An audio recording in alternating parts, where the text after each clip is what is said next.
महाराज को किसान रक्षक के तौर पर देखा है और संत रामपाल जी महाराज एक ऐसा कार्य कर रहे हैं जिसके तहत उन्होंने एक अन्नपूर्णा मुहिम चलाई है। कह रहा है कि 500 से ज्यादा ऐसे गांव हैं जो बाढ़ पीड़ित थे। संत रामपाल जी महाराज ने उन गांवों में मदद पहुंचाई और आज लोगों के लिए भगवान बनकर उभरे हैं। आप इस मुद्दे को कैसे देखते हैं? नहीं, संत रामपाल दास जी केवल हरियाणा नहीं, केवल उत्तर भारत नहीं, गुवाहाटी भी, चौपाटी भी, कन्याकुमारी भी, कश्मीर भी, मैं इंटरनेशनल लेवल पर भी जाता हूं, विदेशों में भी आपको संत रामपाल दास जी महाराज के फॉलोअर्स, अनुयायी मिलेंगे पूरे देश में। क्योंकि वो कोई दिखावा नहीं करते, कोई ढोंग नहीं करते, कोई किसी तरह का आडंबर नहीं है, कोई किसी तरह का अंधविश्वास नहीं है। सीधी सीधी सच का राह है, सत्यता की राह है। मानवता, भाईचारे, मानव धर्म, जीव हमारी जाति है, मानव धर्म हमारा, ये दुनिया का इकलौता नारा। लोगों ने जाति की बात की, लोगों ने क्षेत्र की बात की, लोगों ने भाषा की बात की, लोगों ने संप्रदाय की बात की। जीव की बात किसने की? वो केवल इकलौते इस पूरी दुनिया और ब्रह्मांड के अपने पूरे जीवन काल में जब से उन्होंने भक्ति का मार्ग चुना, उसके बाद से लगातार जाति से ऊपर उठकर, धर्म से ऊपर उठकर, क्षेत्र से ऊपर उठकर, भाषा से ऊपर उठकर, संप्रदाय से ऊपर उठकर, गोरे काले से ऊपर उठकर, सबसे ऊपर उठकर केवल जीव की बात की, अहिंसा की बात की, मानवता की बात की, मानवता भाईचारे की बात की, मानव धर्म की बात की, समाज की व्यवस्था को सुधारने की बात की, जिसकी वजह से कोई ऐसे नहीं मान लेता है भगवान। उस समय की तत्काल परिस्थितियां, उस समय की स्थितियों ने उन्हें भगवान बनाया। वर्तमान पिछले वर्षों की स्थितियां ऐसी देश की रही जो सरकारों को काम, मुझे कहने में कोई गुरेज नहीं, जो सरकारों को काम करना चाहिए, जो प्रदेश की सरकारों को काम करना चाहिए, जो केंद्र सरकार को काम करना चाहिए, वो इकलौते इस देश के संत रामपाल दास जी महाराज ने पूरी दुनिया के लिए किया। जब जब आपदाएं आई, जब जब विपदाएं आई, तब तब उन्होंने खुले दिल से अपना सब कुछ जितना था सब कुछ खुला खोल दिया। जैसे कोई राजा कोई विपत्ति आती थी तो अपना पूरा खजाना खोल देता था, वैसे संत रामपाल दास जी ने जब जब विपत्ति आई, देश के लोगों पर प्राकृतिक आपदाएं आई, उसको पूरी तरह से अपनी जिम्मेदारी के साथ निभाया। और मैं धन्यवाद करता हूं उनके फॉलोअर्स को, उनके अनुयायी को। उन्होंने अक्षर सह पालन करके उसको ग्राउंड जीरो पर उतारने का काम किया, पूरी ईमानदारी, पूरी लगन, पूरी निष्ठा के साथ। ब्लड डोनेशन की बात हो, दहेज रहित शादियों की बात हो, ये समाज के काम है। नशा मुक्त समाज की बात हो, नशा मुक्त समाज के लोग, बहुत संतों को हमने देखा बैनर लगा देंगे, होर्डिंग लगा, लेकिन कोई नहीं मानता। लेकिन संत रामपाल दास जी महाराज ने अगर अपनी वाणी से कह दिया तो उस पंडाल में आने वाला व्यक्ति नशा मुक्त बन के निकला, नशा मुक्त समाज का निर्माण किया।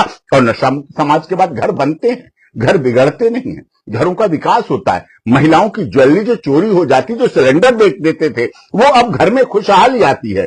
तो इस तरह से नशा मुक्त, दहेज रहित शादियां, ये सरकार के काम थे।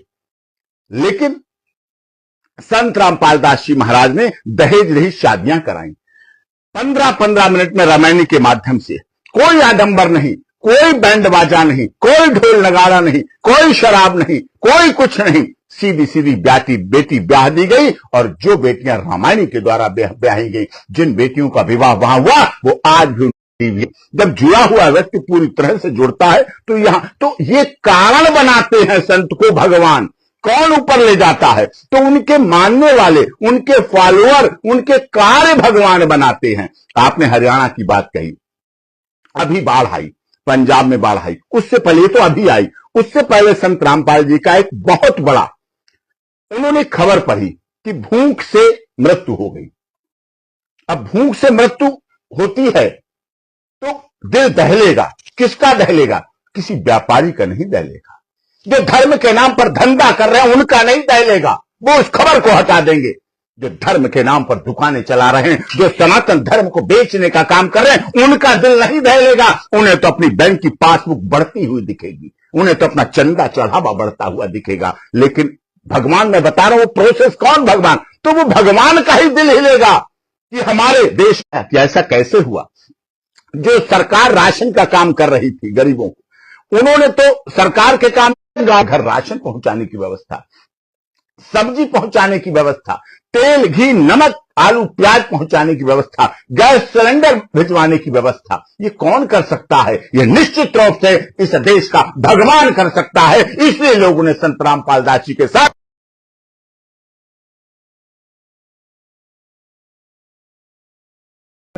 किसी किसी के उन घरों को बनाना, प्लॉट लेकर बनाना अपने पैसों से, उसके लिए घर बनवा के देना, उसको चाबी सौंपना, वो क्यों नहीं भगवान मानेगा? वो नहीं, उसके आने वाली 7 पीढ़ियां संत रामपाल दास जी को भगवान मानेगी और मानती रहेंगी, और दुनिया की कोई ताकत कोई लग जाए, कोई उसे मना नहीं कर सकता है। ये भाव था।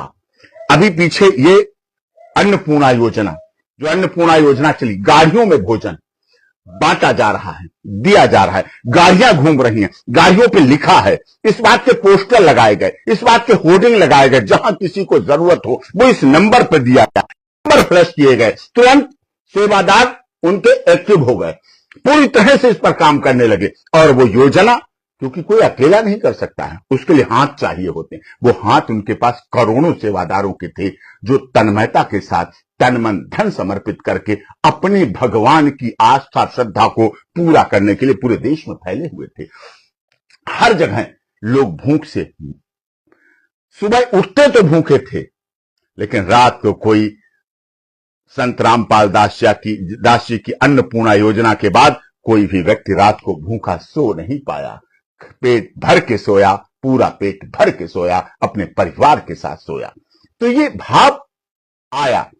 उसके बाद अभी पीछे बाढ़ आ गई, पंजाब में बाढ़ आई, प्राकृतिक आपदा थी, बड़ी आपदा थी। हरियाणा में आपदा आई, किसी को आशा नहीं थी, किसी को ऐसा विश्वास नहीं था इतनी बारिश हो जाएगी। प्राकृतिक आपदा तो कभी भी ऐसा नहीं कि अभी ये आई हो, पहले भी आई है।